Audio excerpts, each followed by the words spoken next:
Halo, salam kenal buat semua anak-anak sekolah minggu dimanapun berada. Aku mengasihimu, Tuhan Yesus Kristus pun mengasihi kita semuanya. Kali ini kakak mau cerita tentang Daud.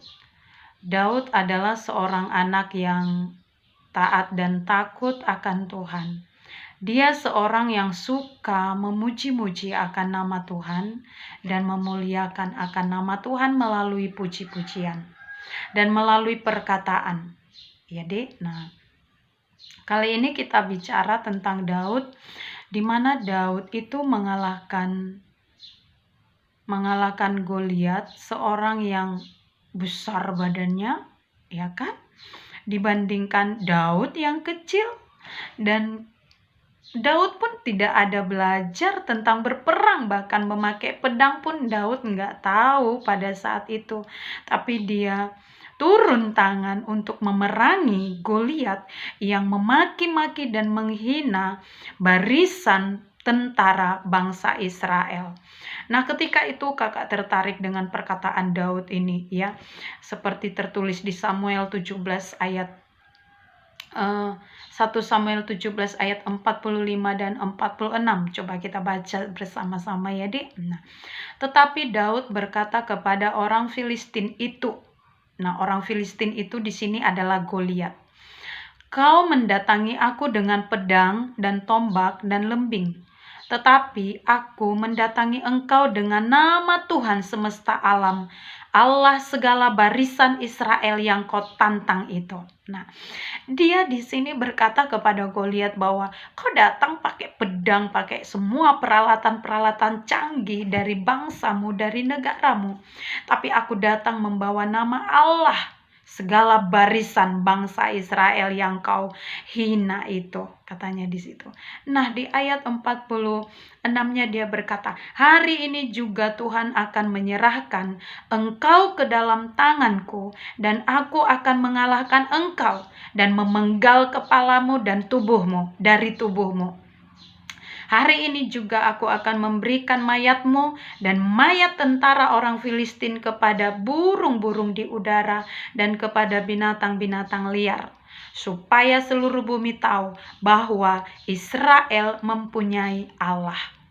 Perkataan Daud itu adalah kuasa yang menarik kuasa Tuhan di dalam hidupnya. Perkataannya, hari ini juga, itu kata Daud, itu perkataan yang keluar dari ucapan Daud.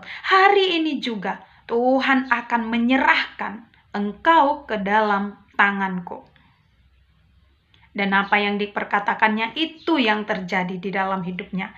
Kenapa? Karena ada kuasa di dalam perkataan. Setiap perkataan yang kita keluarkan, adik-adik, itu menarik hal yang positif di dalam hidup kita.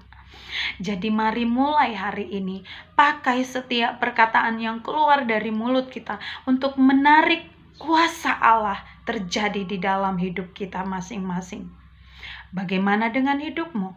Bagaimana dengan perkataan yang keluar dari mulut setiap hari? Itu akan menarik hal-hal yang mengubahkan hidupmu, yang membawa pada kemenangan demi kemenangan oleh karena perkataan. Jadi mari mulai sekarang perkataan yang menarik kuasa Tuhan di dalam hidupmu. Mungkin hari ini kamu lagi sakit. Perkatakan bahwa hari ini Tuhan Allah memberikan kesehatan dan kesembuhan bagiku. Maka kesehatan dan kesembuhan menjadi bagianmu. Kenapa? Karena ada kuasa di dalam perkataan. Sama seperti yang diperkatakan oleh Daud. Hari ini Tuhan Allah akan memberikan engkau ke dalam tanganku. Dan itu terjadi. Dan kemenangan diperoleh oleh Daud. Dan benarlah dia telah memenggal kepala Goliat dan terlepas dari tubuhnya.